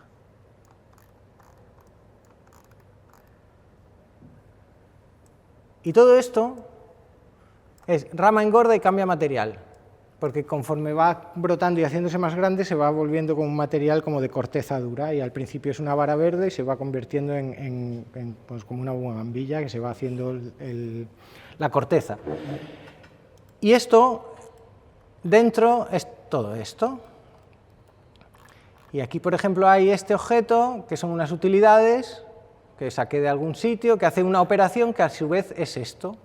Te puedes volver atrás por aquí, creo que se va por aquí atrás, seleccionando para atrás. Ay. Esto todavía no le he metido mano. Esto es muy potente, pero conceptualmente es distinto. En el Blender Studio yo creo que también hay dos capítulos, uno o dos capítulos sobre esto, ¿vale? Pero sí que merece mucho la pena entender muy bien cómo funcionan las mallas, las aristas, los vértices, todo eso, y todas las operaciones que tú puedes hacer, muchas de las operaciones que puedes hacer con modificadores y tal, los haces así. Luego hay otra parte que es como una filosofía de trabajo un poco complicada. ¿Nodo a nodo lo has hecho tú o la copia y pega? Eso lo he hecho yo. Por ejemplo, esta otra, mira, aquí tenía... Esto se ha visto que en el tronco, esto que es rama engorda y cambia de material, lo he hecho yo. Esta pieza es un operador que lo he encontrado en algún sitio que hace no sé qué operación con las curvas, ¿vale? He usado algunos assets, o sea, librerías de gente que añade más utilidades que son operaciones como genéricas, y luego hay cosas que yo he encontrado y he aprendido y me he armado mi parte de tal. Entonces, y muchas son de tutoriales que al final tú te lo haces, te guardas esos assets o ese ejemplo y luego lo usas en otro sitio. Entonces, al final esto es un ejemplo de cómo puedes coger una curva Bézier que está asignada al objeto desde aquí, por aquí en alguno de los, bueno, es que no sé cuál es, pero hay unos, este es el Geometry Nodes, y esto todos son entradas que tú las defines como variables. Entonces, tú puedes definir que una de esas entradas sea una curva Bézier. Y dentro del nodo pones aquí esa entrada, aparece, y la curva Bézier la metes a hacer la operación que sea. Entonces es como, borro el cubo, creo la curva Bézier, le hago un resample a la curva con un conteo de 40, o sea, que tenga, sea cual sea la curva, que la pinto con un trazo del Wacom, y luego cuando entra por aquí, pasa por aquí, la convierte en una curva de 40 vértices, 40 puntos de Bézier. Luego le hago un trim, que aquí no se ve el start y el end. Si yo le aplico al start, ¿veis? Se me corta por el principio. Lo que tengo animado es el end, que está asignado a esta animation, mira, animación tronco. Entonces, si yo muevo la animación de tronco, el tronco crece. ¿Vale? Y esto es una variable que yo declaro y la añado al trim. Entonces, al final es que yo creo una curva así de grande con un tronco completo y luego le hago un trim que además en otro sitio le voy a hacer, que eso no me acuerdo ahora mismo cómo está hecho, pero que es como una operación para estrechar la curva en la parte del final, de manera que vaya abriéndose. ¿Qué? Pregunta rápida y Sí. complicada. ¿Esto cómo luego se puede exportar a vídeo, a una Lenvi? Esto se renderiza, en este caso esto se renderiza y ahora a día de hoy no se puede sacar. Hay un plugin de Unreal, que no sé cómo pero que lleva ya un año así, seguramente sea potente y tal. En Unreal pilla este Geometry Node y lo recrea haciendo como procedurales dentro del Unreal, pero creo que se basa en reconstruirlo dentro de Unreal luego, porque al fin y al cabo lo que tienes que todo esto son operaciones matemáticas. También he leído por ahí que se puede como compatible con Cloud Designer, por ejemplo. Geometry. Pero el Geometry Nodes, Sí, no sé. pero puede ser, es que luego hay muchos proyectos, al fin y al cabo, como esto es de código abierto, puede haber muchos proyectos que cojan de ahí. También hay como una idea de meterle Geometry Nodes a Godot para que pueda leer los objetos con Geometry Nodes, que sería guay para crear procedurales.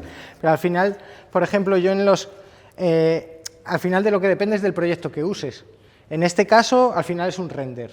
Entonces tú creas esos objetos, construyes todos los elementos y cuando ya lo tienes, luego creas la animación ya final con la que tal. Lo que os iba a enseñar es que si selecciono las flores, tengo estas otras, que es como que tiene un montón de entradas, tamaño de hojas, el principio, el escalado de las hojas, la animación de los brotes, el principio, el final, la animación del tronco. Claro, eso va conectado a través Y luego a esto crea una bugambilla en la curva y dentro de creo que es donde está, este es el meollo de 4 flores por tallo, ¿vale? Que al final se vuelven a juntar y se crean, sacando vértices en cada punto, en cada vértice buscas la normal y de esa normal la haces rotar tantos grados, con el número phi o con no sé qué es, para simular una planta, para que cada un tallo sale aquí, pues el siguiente aquí, el siguiente aquí, el siguiente aquí, el siguiente aquí. Entonces tienes unas operaciones... ¿Perdón? Es el mismo flujo repetido 4 veces. Sí, no me acuerdo exactamente en qué momento o qué hace con esto, pero sí, básicamente es como que va creando, porque las bugambillas tienen 4, o a lo mejor son los pétalos, no me acuerdo ahora, pero creo que eran de 3, por eso no me cuadra. Ramillete, cada uno de estos es un ramillete, mira, un ramillete 3, 4, 1, 2, 3, 4, pues son 8, no sé por qué estarán hechos de 8 en 8 por algún motivo, y luego cada uno de estos... Este sí pues está detallado, mira, 3 brotes por ramillete. O sea, esto es, del tronco van saliendo esos ramilletes. Cada ramillete va a tener 3 brotes. De esos 3 brotes van a salir 3 flores o 4 flores. Y de esas flores tienen los pétalos y las campanillas. Un tallo, una hoja y una flor, ¿no? O ¿Cómo? modelaste un tallo, una hoja y una flor. Modelé... ¿Qué modelé? La trompa...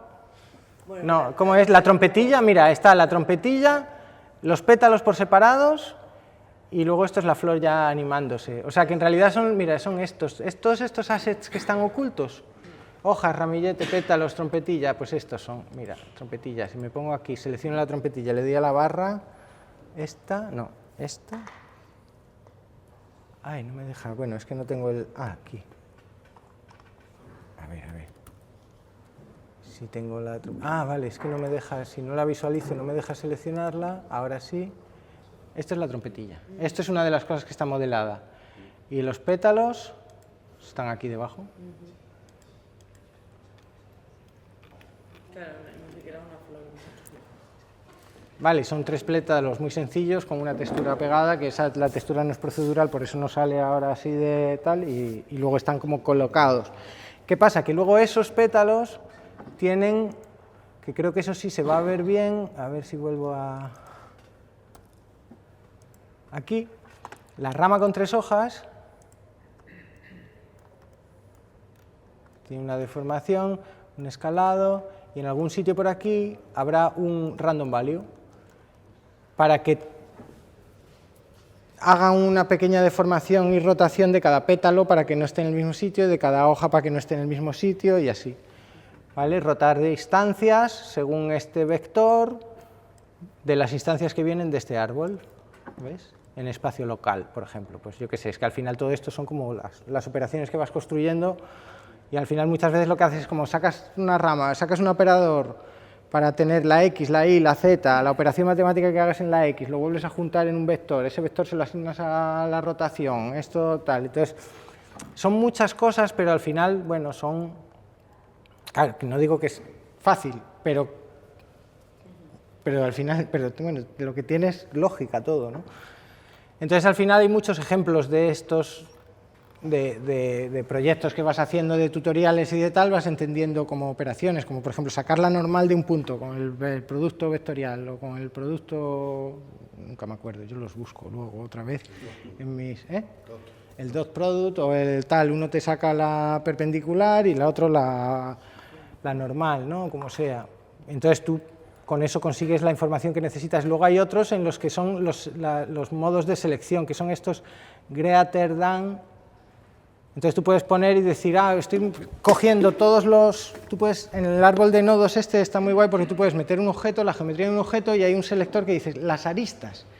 Y de repente coge como si cogiera todas las aristas y las mete en un saco que son las aristas, y luego le dices la longitud de las aristas en otro nodo, y entonces por ahí ya está saliendo, por ese canal están saliendo todas las longitudes de todas las aristas, y luego pones un greater than y le dices todas las aristas que sean mayores de 3 centímetros, y de salida de ese nodo tienes solo las aristas que son mayores de tantos centímetros, y a eso le haces lo que sea. O lo usas como punto para clonar en esas algo, o cambiarle el material, o hacerle lo que sea, y luego lo vuelves a juntar al nodo, o a lo que sea con lo que lo hayas transformado. Y otras que son simplemente separar los objetos en función de ese tipo de selecciones.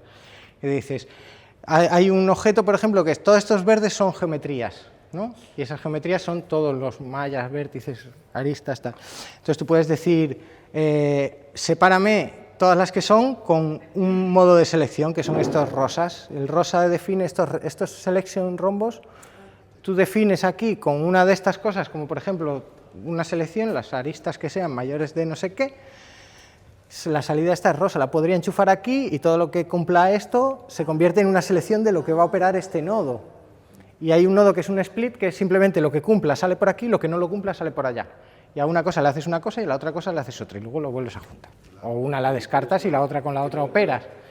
O te sacas el objeto original, lo tienes aquí, haces todo y se lo sumas. ¿O lo que? Sí. La pregunta del millón. Sí. Tiempo real. ¿Tiempo real? Sí, para no usar tu designer. Las 8 y 7. No, para no usar el touch designer, que de pagar. No sé lo que hace el touch designer, No, me da igual. todo No sé. O sea, no, quiero decir, a ver, Todo está enseñando a usarlo con música, con USC, interconexión en tiempo real para poder... se puede porque existen módulos de Blender para... O sea, Blender tiene, de hecho yo hice ya en su momento, la primera versión de Audio Games usaba OSC para comunicar cosas de fuera con Blender, y Blender para cosas de fuera y tal. Entonces tú puedes programar una interfaz MIDI para manipular esto en tiempo real, sí. Y de hecho, Geometry Nodes ahora tiene unos módulos, que no los he usado mucho y tal, en los que hace también simulación físicas y animaciones con loops y todo eso. Pero tú a todo esto, mira, otra cosa... rendimiento para poderlo usar, vamos, la idea. Que se puede Depende de lo que vayas a... Eso depende de lo que vayas a hacer y del ordenador que tengas y de con qué lo vayas a mover, porque realmente puedes hacer cosas muy flipantes con muy poco. ¿Sabes? Con pocos, o sea, depende de si le pones 100.000 polígonos a cada objeto, si le pones pocos, es que eso depende.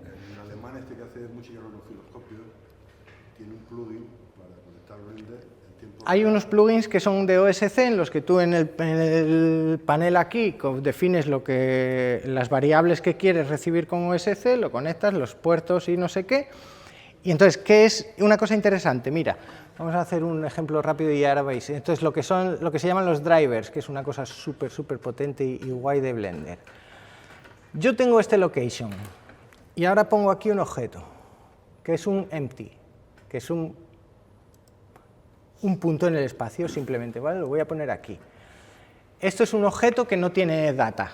Sirven de referencia o sirven para hacer árboles de jerárquicos y tal, emparentar muchos a ese y así. Este tiene este valor z.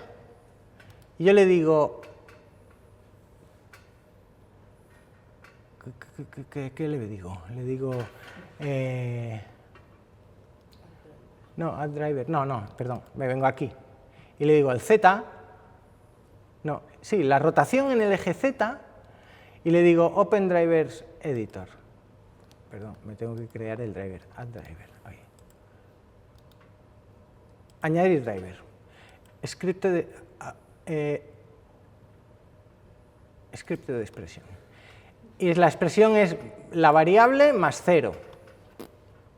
Y aquí me dice qué es mi variable. Y mi variable es un objeto, y aquí pone xLocation, tal, pero yo le digo, no, quiero que sea, add input variable.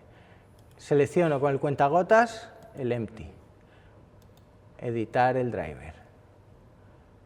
Edit driver. Y ahora ya tengo que es mi objeto empty, y como, property, transform channel, zLocation. Entonces, en la posición z de este objeto se va a convertir en la rotación de este objeto.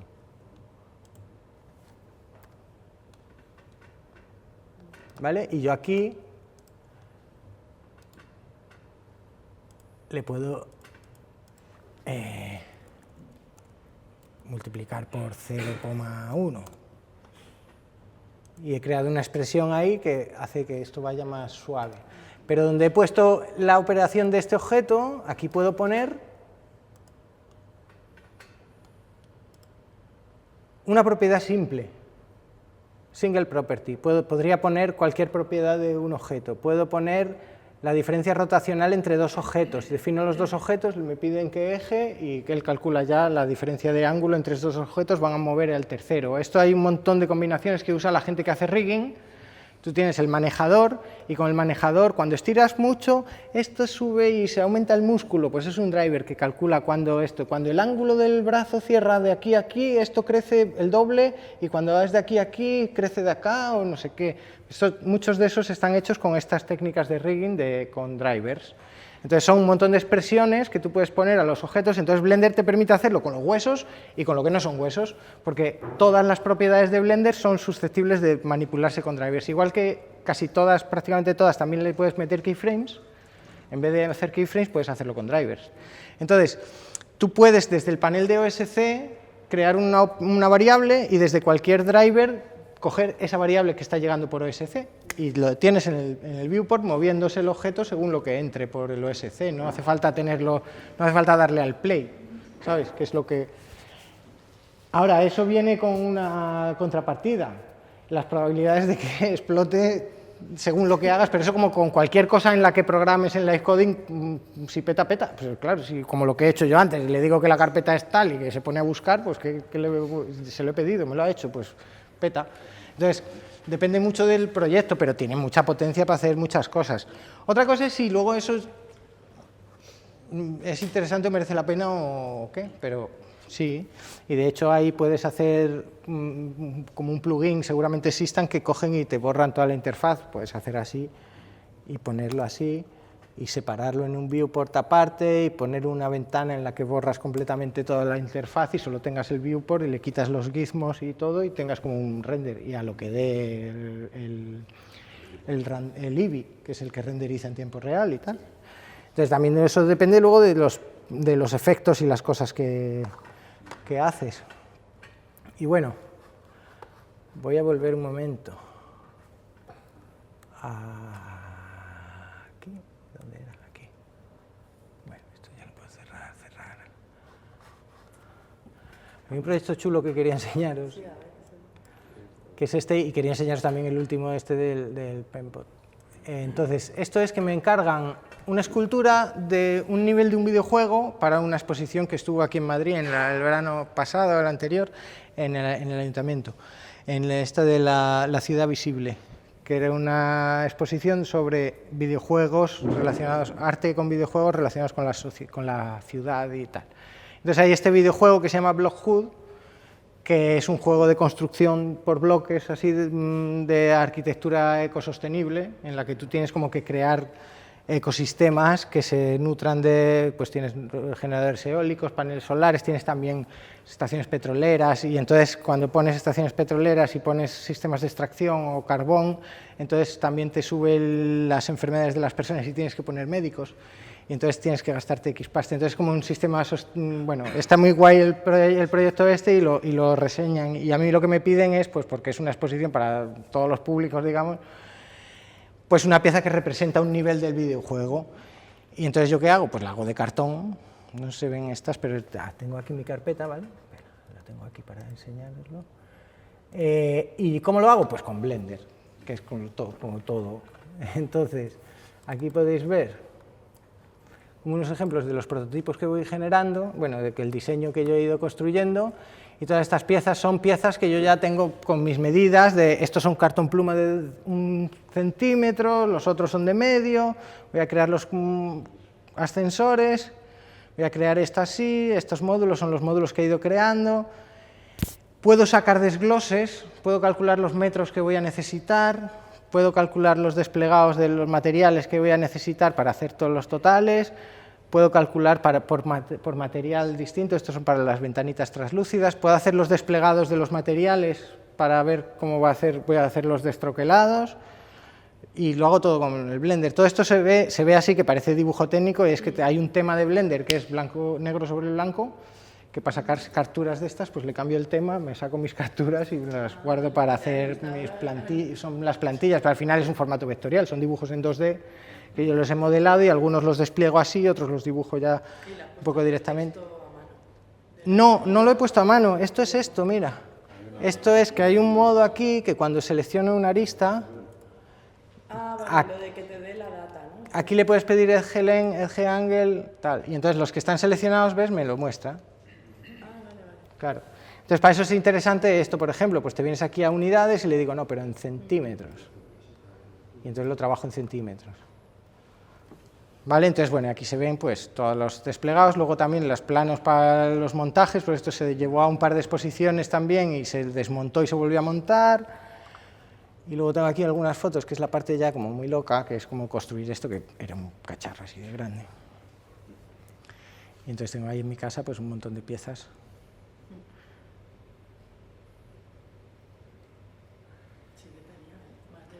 Es un despliegue. ¿Vale? Pero lo guay es que puedes como previsualizar y precalcular todo, y pagaban bastante poco, y optimizar en materiales y tal en esto es guay. Tampoco tengo un taller como para tal. Y bueno, queda guay. Pero aquí hay una foto que es la que me gusta, que creo que la hay. Esta. Porque nació mi niño a mitad de estar haciendo el DS, y estaba él ahí metido en mitad de todo el... Y estas 3 cajas que se ven aquí son cajas para cada planta, y al final eran 6 cajas así de grandes para armar todo el pifostio este. Pero es un proyecto que luego queda muy guay y que la peña dice, ¿cómo lo has hecho? Vale, que no es nada del otro mundo, pero como que teniendo esas herramientas ahí, tienes manera de optimizar mucho y que te salga un poco a cuenta, tal. Al final queda así. Y ya está, creo que hay unas fotos de la exposición. Luego le ponen la vitrina y ya con la vitrina queda. Tal. Luego hay otro que es, bueno, el Carson Truchet tampoco es que sea, es un Geometry Nodes, y el mérito es del Carson Truchet, quiero decir que yo solo es una implementación, perdón, que no... Ese que era muy geométrico. A ver si me lo enseña bien. Sí. Vale, que esto es un sistema de tiles multidimensionales que ya está hecho por un señor que se llama Carson Truchet, que es como el Truchet es un sistema de baldosas que siempre encajan, la pongas en el orden que la pongas. Está diseñado para que siempre encaja bonito, y son como unas diagonales y tal. Y esto es como una vuelta de tuerca en la que cambias la escala a la mitad o al doble, y cada vez que haces un cambio de escala inviertes los colores de las baldosas y vuelve a encajar siempre. Entonces, en realidad esto está hecho, es aleatorio.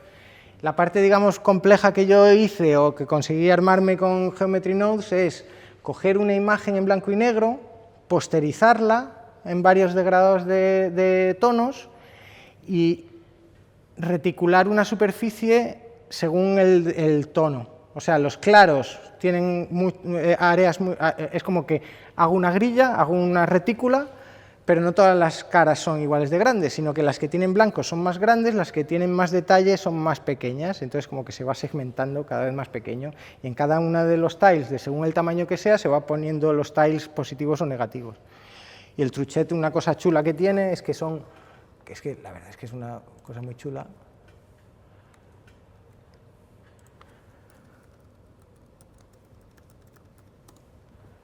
El Truchet no, el Carlson Truchet. A ver si salen aquí, estas son las piezas. Vale. Entonces, lo que es interesante de esta técnica es que son baldosas que siempre que tengan vecinos se pinta solo lo de dentro, pero cuando están en las fronteras exteriores se pintan con el exterior este. O sea, si esta baldosa por aquí tiene otra baldosa, se corta aquí y sale la otra baldosa, y por aquí se sale la otra baldosa, y por aquí sale la otra baldosa, y por aquí, como no hay nada, pinta el borde este. Eso, más el que las vas poniendo en positivo y en negativo, según se van haciendo grandes o pequeñas, ya lo hace. Entonces, en realidad yo tengo todos estos objetos hechos, todas estas baldosas hechas en Geometry Nodes como objetos, y luego hago la reticulación de ese espacio y luego decido instanciar al azar de esos objetos, por eso el random del vídeo, al final es porque es que está hecho así, no sé cómo era, estaba aquí. El otro vídeo mola, a ver. Aquí lo tengo aquí, perdón. Este.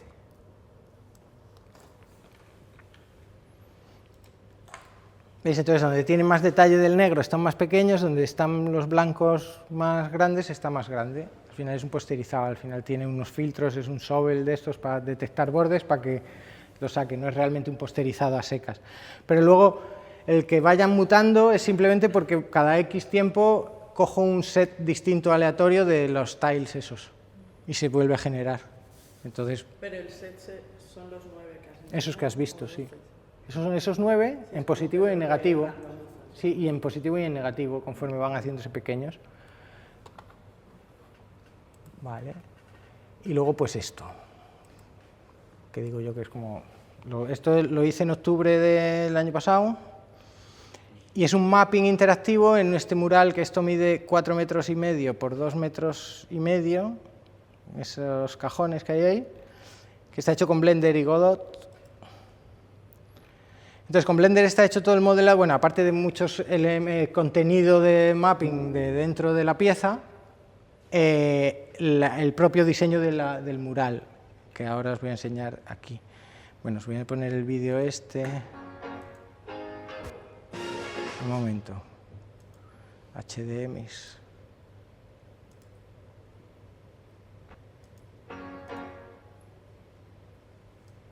Vale, cállate.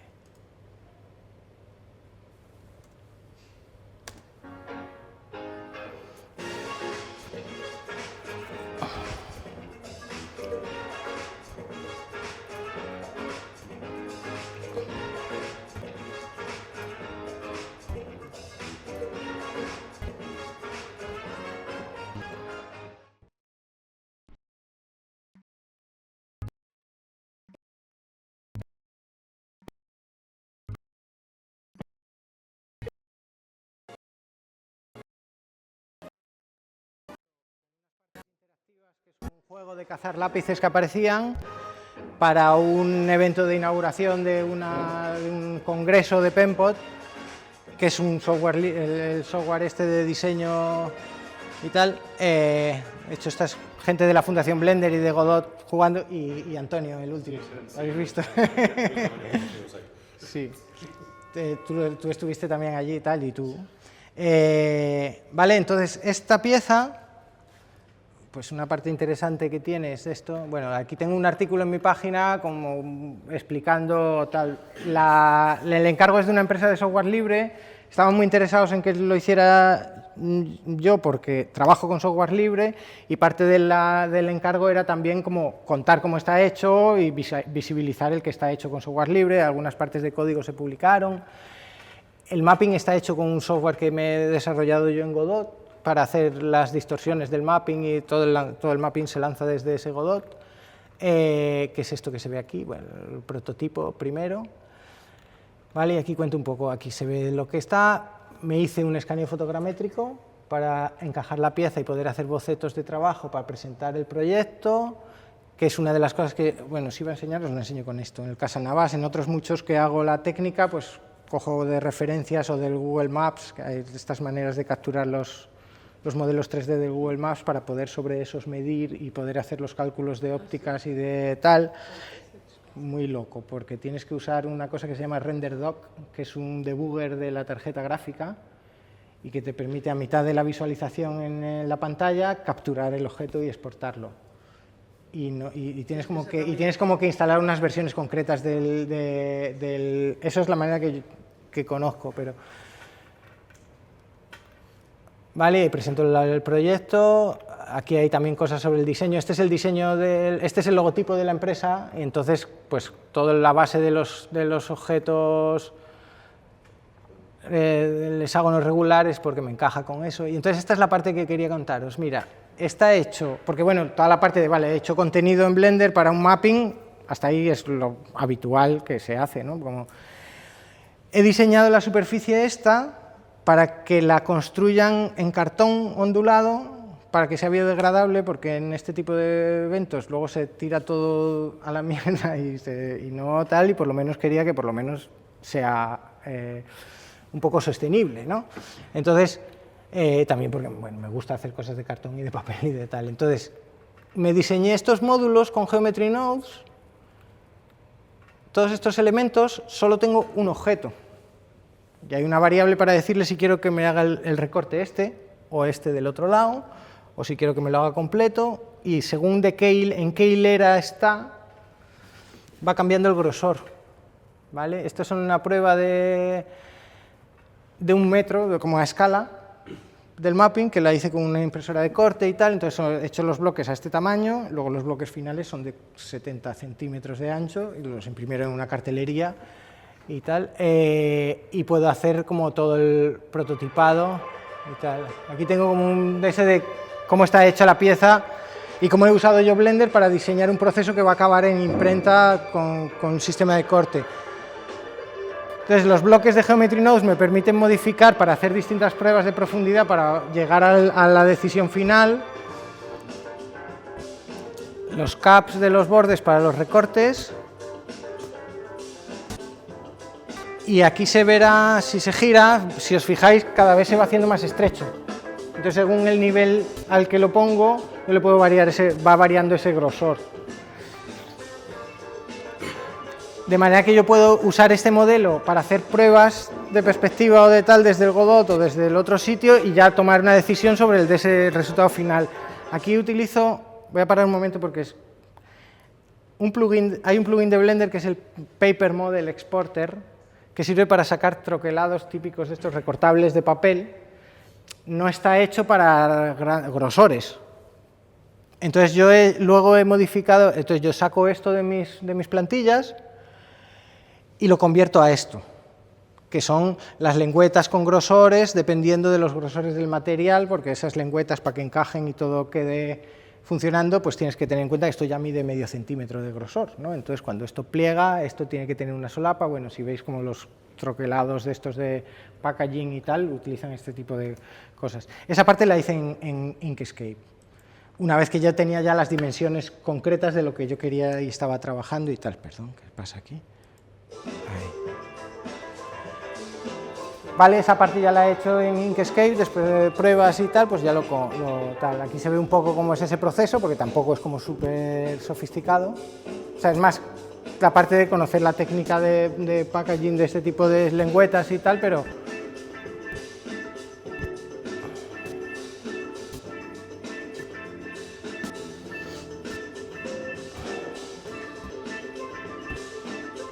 Y de hecho en los exportados, esto es interesante porque en los exportados de Blender, si yo dejo nodos flotantes, o sea, vértices flotantes, aunque no los necesite la cara, luego en los SVG aparecen como nodos de ese.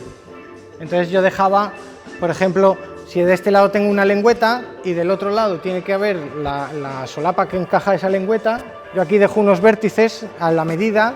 Entonces, aunque en el Inkscape me aparezcan rectos, luego yo tengo, de este nodo a este nodo va la lengüeta, y la pongo. Y eso vienen todos del modelo de Blender, que ya tiene como esos cortes hechos, los loop cuts están hechos para que encajen las lengüetas en cada sitio. Y es como el de ese... Bueno, pues con esto... Sí, con esto tal, porque el resto de esto es más Godot que... Bueno, quiero contaros una última cosa. ¿Qué hora es?